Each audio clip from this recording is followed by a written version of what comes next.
Hi everyone, Tu B'Shvat tree planting in Amona, Nitzan, Jerusalem, Kisufim, and Hebron, remembering Israeli singer Shoshana Damari who passed away this week, and a visit to the Judaism Park in Bnei Brak. This is Israeli Salad.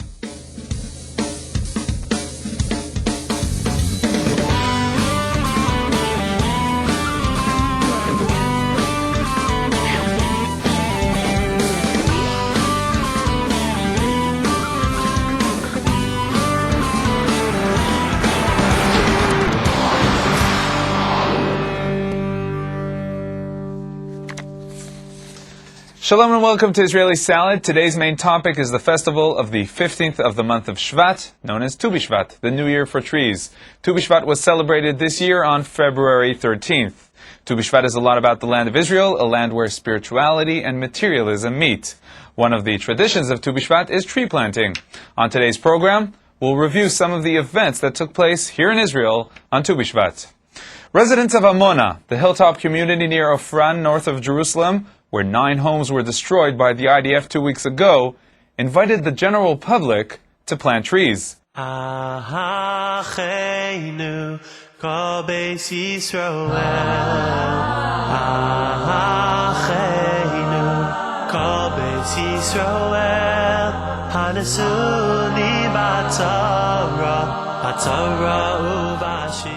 Under the title From Destruction to Rebuilding, many young boys and girls gathered with their families in Amona. Some of the participants are still carrying injuries caused by the shocking police brutality that took place during the Amona demolition. The residents of Amona took the opportunity to thank all those who participated in the struggle against the demolition. In addition to planting trees, the participants also took part in the cornerstone ceremony for the 18 new structures planned to be built to replace the 9 that were torn down.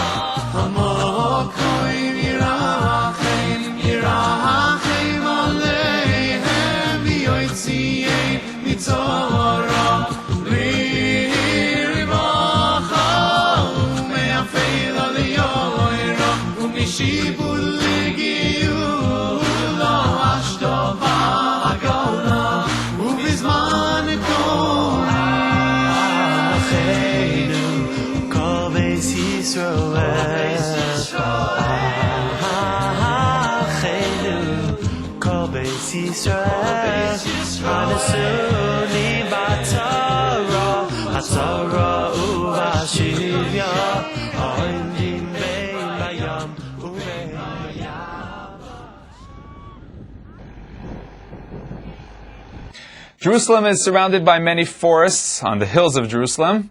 As a young child, I remember planting trees with my school every Tu B'Shvat on the hills of Jerusalem. One of the tree planting events in Jerusalem this year combined 2 very special groups. Members of the Bnei Akiva youth group joined hands with Jerusalemite children to plant trees in the Rifaim forest near En Yael. The Bnei Akiva kids are Ethiopian-born immigrants, part of Bnei Akiva's Shachar program. The Jerusalemite children are children with special needs, part of a special project called Samid, organized by the Jerusalem municipality. We're planting trees here in honor of Tu B'Shvat, our kids together with the kids from Samid. I think that everyone's satisfied. It's a mitzvah to plant on Tu B'Shvat, and so I'm happy to be part of this mitzvah and, in addition to that, to help others who have a hard time fulfilling this mitzvah. It gives a good feeling, a feeling that I didn't do it only for myself.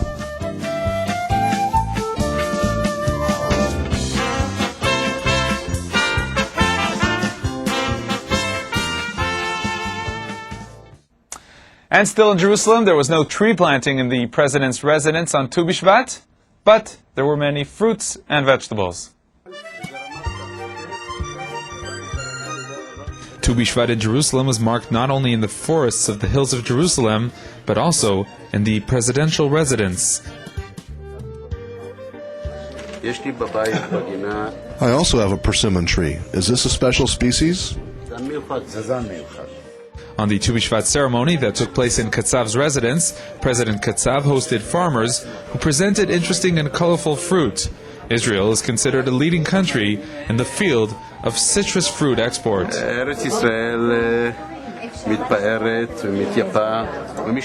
The land of Israel can boast with 7 species that glorify the land. You know, I think our farmers succeeded in taking advantage of the resources that God gave us in order to produce not only 7 species, but rather 77.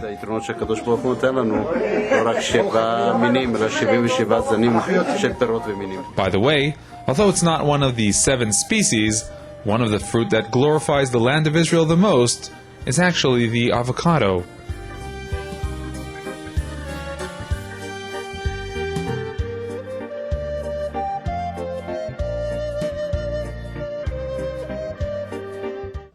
Now let's see how the uprooted residents of Gush Katif celebrated this Tu B'Shvat. First we'll see a more official ceremony that took place in the evacuees community in Nitzan. David Miller was there and actually hardly met any evacuees, because this event seemed more like an attempt by the authorities to show that they are supporting the expelled families. The festival of Tu B'Shvat is all about renewal and planting roots.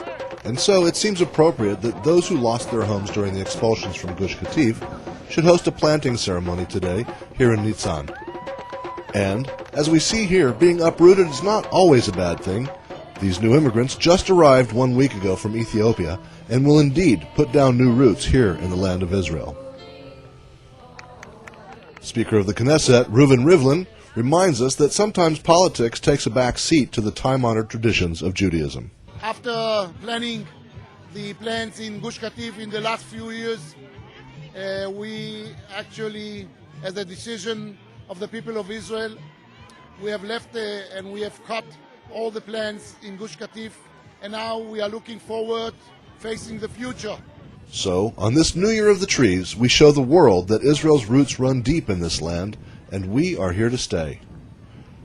So where were the evacuees? Many of them decided to mark this Tu B'Shvat as close as they could to their demolished communities. The tree planting symbolizes mainly the connection to the earth and the will to come back home to Gush Katif, back to all of Gush Katif. We shall remember and return. Under this title, hundreds of Gush Katif evacuees came on Tu B'Shvat to the area near the Kisufim crossing, what used to be the main entrance to Gush Katif. The evacuees came to plant the Kisufim forest. Kisufim is Hebrew for yearning. This forest that will grow here, the forest of Gush Katif, will be for us the yearning for Gush Katif. And more than that, it will remind us and our next generations what our goal is, to remember and, with the help of God, return here, big time.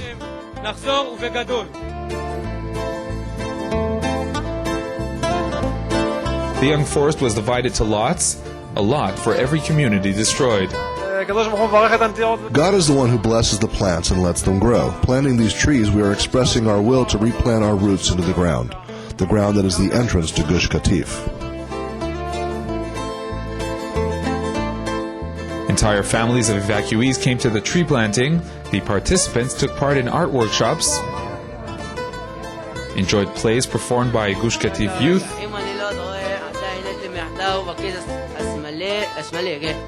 and above all, had a chance to reunite with other expelled families.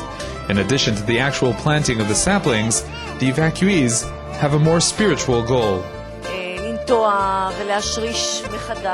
To plant and strike roots from the beginning for our education, our culture, and our rebuilding, and to tell the nation of Israel that despite everything, we didn't break down and we're full of yearning, full of kisufim, to come back here. Now we're off to Hebron, where Arutz Sheva Israel National News took part in a special and important visit and tree planting ceremony. Arutz Sheva's Alex Trayman was there. An Arutz Sheva delegation of 50 devoted readers, listeners, and staff ascended to Hebron, one of Judaism's 4 holy cities this week, to celebrate the mystical Tu B'Shvat holiday, commonly referred to as the New Year for Trees. Together with local members of the Israeli Defense, we planted trees in the new 7-species garden, directly adjacent to the Cave of the Patriarchs, the burial place of our biblical forefathers and mothers. Fruit trees planted at the site were among the 7 species mentioned in the Torah as a blessing to the land of Israel. In this place, near our fathers and mothers that purchased the whole country, that gave the permission from Hashem to have the whole country, and they gave us the rights for the country. We have here the special opportunity, the special zchut to plenty of these 7 spices that somehow symbolize the whole country, Nir Avotenu HaKadoshim. The Tu B'Shvat holiday pays homage to each of these 7 species and all of God's blooming creations. The planting of trees at the monument was the first since the site was reopened to Jewish visitors following the 1967 Six-Day War. In addition to planting, our group toured the Jewish enclaves in Hebron. Our group gave support to the heroic Hebron Jewish community and left a lasting testimony to Jewish continuity in Israel with the proud statement, "Jewish trees and fruit will flourish forever in the city of our forefathers."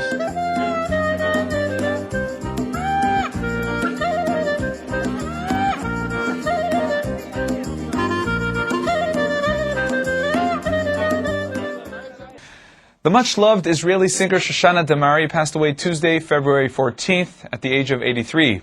Here's a look at Shoshana Damari, who was known as the Queen of Hebrew Song. הלבנה אשר תלויה מעל, מאירה עכשיו את מבטה, היא שלך הלילה אל תשאל. Shoshana Damari was born in 1923 in the town of Damar in Yemen. She moved to Israel with her family in 1925. At age 14, she began to sing on Israeli radio. It was her Yemenite intonation and heavy Sephardic pronunciation that made her unique in the Israeli musical arena. In 1939, Damari first performed solo when she was only 16, and in 1943, she joined a musical theater, eventually becoming its star performer. Her distinct Yemenite style singled her out from the rest of the artists, most of whom were of European origin.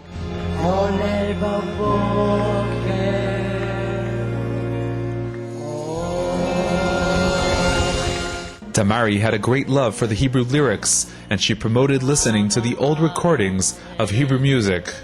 "We are such a talented nation with so much to offer," she said on an interview on Arutz Sheva, "but instead, we are turning into the best imitators in the world, copying songs from the US and Europe. For every Jew, whether he wants it or not, Israel is his home." In 1988, Damari was awarded the Israel Prize for a contribution to Israeli vocal music. טוב לשיר איתך פתאום, לרקום חלום, לרקום חלום. שער משאלות נפתח, לשיר איתך, לשיר איתך. מדהים. Shoshana Damari, may her memory be of a blessing. Please send your comments, ideas, and questions to the Israeli Salad email, yoni@israelnn.com, or leave a message on the Israeli Salad voicemail at international dialing code 972-3918-5554. That's 972-3918-5554.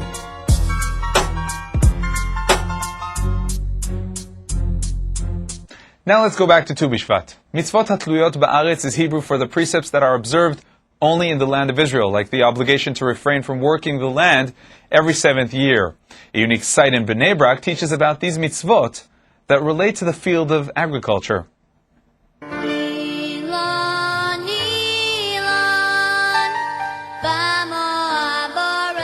This gravel path leads to a Bnei Brak geriatric nursing home. Here you won't find any elderly sick people, rather plants. Welcome to the Plant Hospital.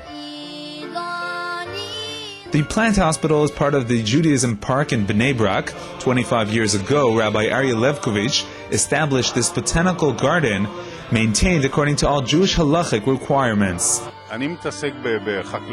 For many years I've been a teacher of agriculture and of nature, and I wanted to teach the mitzvot of the land in order that they won't just be mitzvot in the air, but rather connected to the land.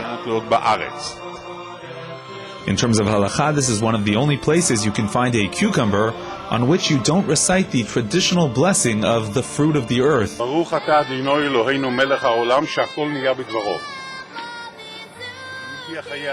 According to many rabbis, whatever is disconnected from the earth is not considered as something that grows from the field. And that's why we bless the more general blessing of Shehakol. One of the most famous traditions of Tu B'Shvat is eating fruit from the 7 species. Due to economic reasons, most of the dried fruit sold in Israel is imported from other countries. This brings up problems in terms of the laws of kosher food. Whoever wants to act according to halacha should mix the dried fruit in warm water, stir them up, and in this way, as long as the fruit has kosher supervision, the fruit is fit to be eaten. Tu B'Shvat is the new year for trees. According to ancient Jewish Kabbalistic tradition, this day is an auspicious time for prayers. The almond tree can sometimes look a bit like the Western Wall during the days before Tu B'Shvat.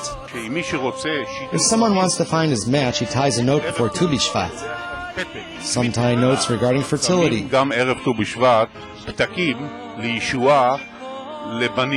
For those abroad who wish to perform this tradition, there is a solution. We sometimes receive faxes from abroad.